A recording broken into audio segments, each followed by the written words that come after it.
Good day, my name is Martin Schweiger and I will today walk you through lesson 4 of our Technology, Marketing and Intellectual Property course. This is an introductory course on new products and startup companies, and today we will talk about a failure of a startup because of not having the right co-founders. This lesson is for service providers to startups in the first place, which means to lawyers, accountants, and to other professionals who work with startups. If you are a startup owner, or if you work in a startup, then please click away at once. This is very important. The information in this movie is not intended for you, and I warn you, if you watch this movie, despite my warning, you may be hurt. Let's do a recap of lesson 1. You know the statistical data of lesson 1 that I have found about why startups and new products do often fail. This data complies well with my own experience. We found out that more than half of the failed startups fail because they build something nobody wants, and or they fail to execute marketing and sales, and they chase investors and not customers. 52% of all failures, according to this evaluation, go back to these 3 reasons. Today we will speak about the reason of not having the right co-founders. I like this one very much because this goes back to the root of all other problems. If the tree is not healthy, then the fruits cannot be good. Let's look first at the customer. When we talk about a failure of a startup, then it is most of the time because the products are not sold and the customers are not satisfied. Customer satisfaction comes with 3 components. A customer expects a specific service or a specific good for a predetermined quality that matches a price that has been agreed on, and the delivery must be timely. And the customer satisfaction is found in the middle. Quality can be very good or can be just as agreed on. Timeliness can be either very late on this corner of the circle, or it can be just in time as agreed upon. And the price can be very high, or it can be such as agreed upon. And all this is found in the intersection of the 3 circles. This triangle gives the area of customer satisfaction. So, reality is very different. You can see such signages very often in stagnating businesses. We offer 3 kinds of service: good, cheap, or fast, and you can pick any 2, namely good services that are cheap won't be fast, good services that are fast won't be cheap, and fast services that are cheap won't be good. Sounds logical, right? But only out of the perspective of a failing business. How does this look in practice?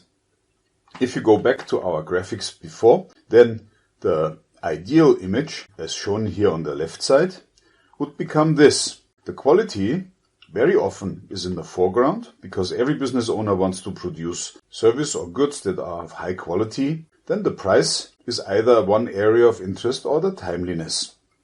And you see now the area of satisfaction of those customers that don't mind the long delivery time. They are here found between in the intersection of the price and the quality. These are the people that accept a rather low price with a high quality, and they don't mind when they get the delivery. The area of satisfaction for those customers that don't mind the high price is found here. They expect a timely delivery with a high quality, but they don't mind so much about the price. So you find the customer satisfaction here. And as you can see, if you step 3 steps back and look at the big picture, this looks very different, right?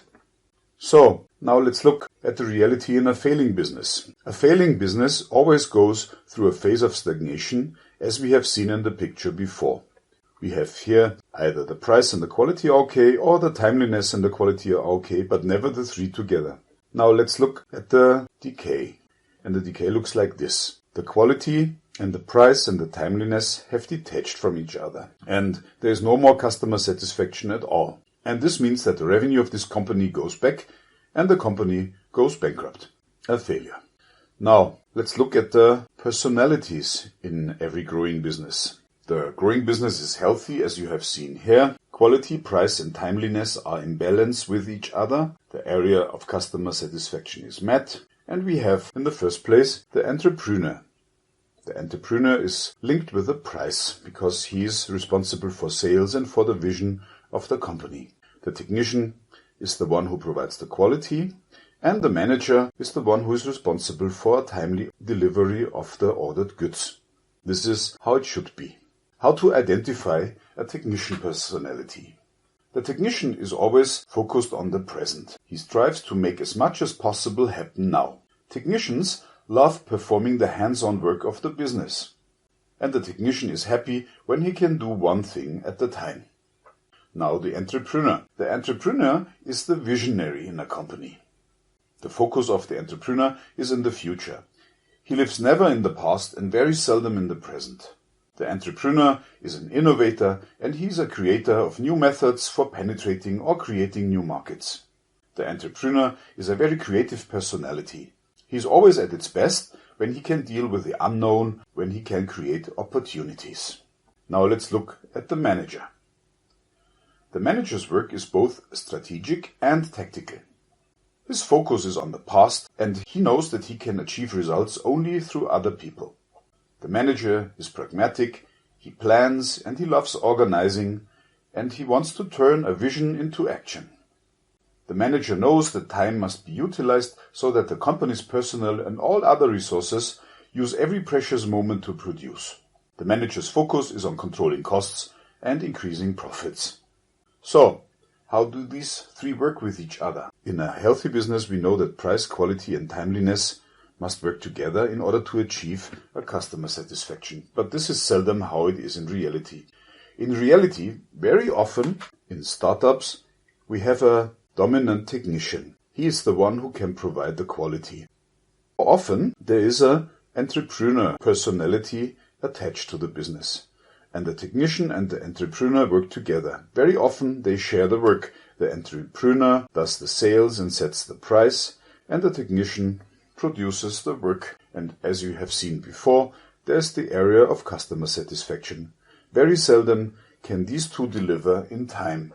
Sometimes after the business is ongoing, the technician, who has very often the majority of shares, decides that he would need a manager because he cannot stand the entrepreneur personality anymore. So he would hire a manager. And sometimes the manager is successful in getting the technician to provide the work at the date when it was agreed upon to be delivered. But as you can see already, the prevailing technician has the power over the entrepreneur and the manager, and this company at best would stagnate. So, another thing that we found out. Not having the right co-founders is a subset of not having a co-founder at all. And now, what do we do with our knowledge?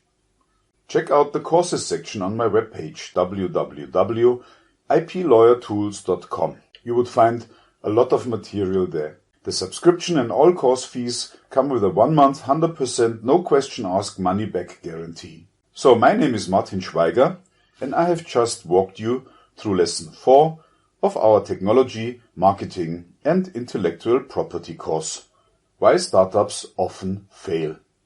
Goodbye.